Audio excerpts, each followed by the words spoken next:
ప్రతి గడపకు ఎంత సంక్షేమాన్ని అందించాలి, అలాగే రాష్ట్రానికి ఎలాంటి అభివృద్ధి చేయాలని ఒక స్పష్టమైన దృక్పథంతో సీఎం జగన్ ఉన్నారని కళ్యాణదుర్గం వైసీపీ అభ్యర్థి ఎంపీ తలారి రంగయ్య అన్నారు. నియోజకవర్గంలోని పలు ప్రాంతాల్లో వారు ఎన్నికల ప్రచారం నిర్వహించారు. అలాగే వైసీపీలోకి చేరిన మాదినేని ఉమామహేశ్వర నాయుడు కూడా ప్రచార కార్యక్రమాల్లో చురుగ్గా పాల్గొన్నారు. ఈ సందర్భంగా రంగయ్య మీడియాతో మాట్లాడుతూ జగనన్న విడుదల చేసిన మేనిఫెస్టో ప్రజల అభివృద్ధికి అభ్యున్నతికి తోడ్పడే విధంగా ఉందని, సంక్షేమం అభివృద్ధికి పెద్దపీట వేశారన్నారు. విద్య, వైద్యం, వ్యవసాయం, ఉన్నత విద్య, నాడు నేడు పేద ప్రజలందరికీ ఇల్లు, మహిళా సాధికారత, సామాజిక భద్రత, అభివృద్ధి అంశాలలో ప్రజలకు చేరువ చేసే విధంగా గతంలో కంటే మరింత పెంచే విధంగా ఉందన్నారు.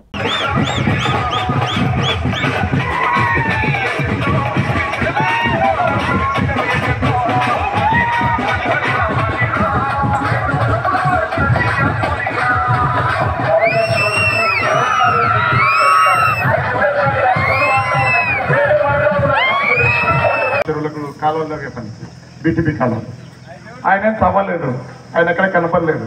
నాకు తెలిసి ఆయన ఫోన్ నెంబర్ కూడా ఎవరి దగ్గర ఉండదు. జగనన్న నవరత్నాలు అనే ఒక కార్యక్రమం ముందుకెళ్ళాడు. చెప్పని కూడా చేశాడు. విషయం ఏంటంటే నా మేనిఫెస్టోలో చూస్తే ఆ మేనిఫెస్టోలో కుటుంబ సంక్షేమమే కాకుండా రాష్ట్ర సర్వతోముఖ అభివృద్ధి కూడా కనిపిస్తుంది. మౌలిక సదుపాయాల కోసం ముఖ్యంగా పోర్టులు ఏవైతే ఉన్నాయో, నౌకాశ్రయాలు, పోర్టులు ఏవైతే వాటి మీద కూడా ఖర్చు పెట్టడానికి మేనిఫెస్టోలో హామీ ఇచ్చింది. ఆ రాష్ట్రం అంటే భారతదేశం చిత్రపటాన్ని చూస్తే ఎక్కువ సముద్ర తీరం ఉన్న ప్రాంతాల్లో రెండోది మనకు, గుజరాత్ది మొదటిది, రెండోది మనదే. అందువల్ల పోర్టుల అభివృద్ధి వల్ల రాష్ట్రం అభివృద్ధికి చెందుతుందనేది నిజం. గడప గడపకు ఏ గడపకి ఎంత సంక్షేమం అందించాలనేది భారతదేశ చరిత్రలో ఎవరు అంత డబ్బులు ఇస్తున్న సందర్భం లేదు. డైరెక్ట్ బెనిఫిట్ ఇస్తున్నారు. జగనన్న ఏదైనా మేనిఫెస్టోలో పెట్టాడంటే అది బైబిల్, ఖురాన్, భగవద్గీత అంత పవిత్రమైనది. ఆయన చేస్తున్నాడు. అంతేకాకుండా నాడు నేడు కూడా దాని కొనసాగింపుగా పోయినసారి హాస్పిటల్స్కి, స్కూళ్ళకే ఉండింది. ఇప్పుడు అంగన్వాడీ సెంటర్లకు కూడా హాస్టల్స్కి ఇచ్చారు. హాస్టల్స్ ఇచ్చినప్పుడు పేద ప్రజలకి అది చాలా ఉపయోగపడుతుంది. ఈ దేశంలో ఉన్న అన్నిటికంటే పెద్దగా పీడిస్తున్న సమస్య ఏంటంటే దేశ సంపదని దాదాపు 11% మంది చేతుల్లోనే ఉంటుంది. 29% జనాలకి సంపద అందుబాటులో లేదు.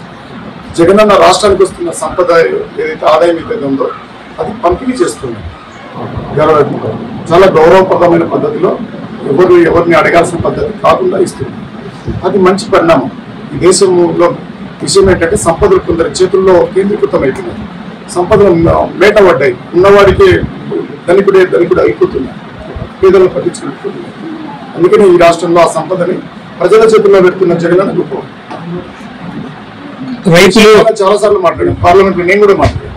డాటానే చెప్తుంది, ఎవరో చెప్పడం కాదు. 89% జనాభా తీసుకుంటుంటే మిగతా 11% జనాభా హైయెస్ట్ 75% సంపదను వాళ్ళు తీసుకుంటున్నారు. మిగిలిన 11% ఉన్నదాన్ని 29 మంది పంచుకుంటున్నారు. అంతేకాకుండా దేశమే వ్యవసాయం మీద ఆధారపడి ఉన్నప్పుడు, ఏ ఊర్లో చూసినా వ్యవసాయదారులు, కూలీలు ఉన్నప్పుడు ఈ రైతు కూలీల కుటుంబాలకే మనం జగనన్న ఇస్తున్న డబ్బులు చేయాలి. ఉమామహేశ్వర నాయుడు మాట్లాడుతూ జగన్మోహన్ రెడ్డి చెప్పారంటే చేస్తారని, మేనిఫెస్టోని పవిత్ర గ్రంథంగా భావించే గొప్ప వ్యక్తి జగన్మోహన్ రెడ్డి అని, వేరే పార్టీలో మేనిఫెస్టోని ఎన్నికల ముందు మాత్రమే చెప్పి ఎన్నికల అనంతరం దానిని చిత్తు కాగితంగా తొలగించే వ్యక్తి కాదన్నారు. మే 13వ తేదీన జరగబోయే ఎన్నికల్లో వైసీపీపై ప్రజలు ఎంత నమ్మకంగా ఉన్నారో అర్థమవుతుందన్నారు.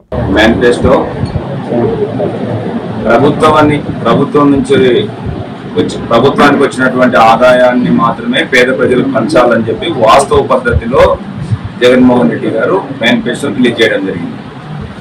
ఎలక్షన్లప్పుడు అందరూ మేనిఫెస్టో రిలీజ్ చేస్తారంటే అబద్ధపు మాటలు చెప్పి ఎలక్షన్లో ఓట్లు వేయించుకోవడానికి మాత్రమే మేనిఫెస్టో రిలీజ్ చేస్తారు. కానీ గత 58 నెలల పాటు మనం చూస్తే ఆ రోజు ఇచ్చినటువంటి మేనిఫెస్టో 100%కు 98.5% మేనిఫెస్టోను అమలు చేసి, ఇప్పుడు ఖర్చులు పెరిగాయి కాబట్టి అవే పథకాలను కొనసాగింపుగా ఇంకొంచెం పెంచి ఇవ్వడం జరిగింది. అంటే ప్రజలు జగనన్న ఏం చెప్పినా కూడా పూర్తిగా చేస్తారని నమ్మకం ఉంది. వాస్తవానికి అనుగుణంగానే మా ముఖ్యమంత్రి గారు చెప్పారు తప్ప అబద్ధ మాటలు చెప్పి ఓట్లు వేయించుకోవాలనే ఆలోచనలో లేము.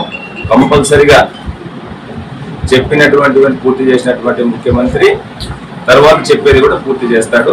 అబద్ధాలు చెప్పి ఓట్లు వేయించుకునే ప్రతిపక్షాలు చేస్తున్నారు. అది ప్రజలు నమ్మే పరిస్థితులు లేవని స్పష్టంగా ప్రజల్లో ఏ గ్రామానికి వెళ్ళినా, ఏ ఇంటికి వెళ్ళినా, ఏ గ్రామానికి రోడ్ షోకి వెళ్ళినా అందరూ స్వాగతిస్తున్నారు.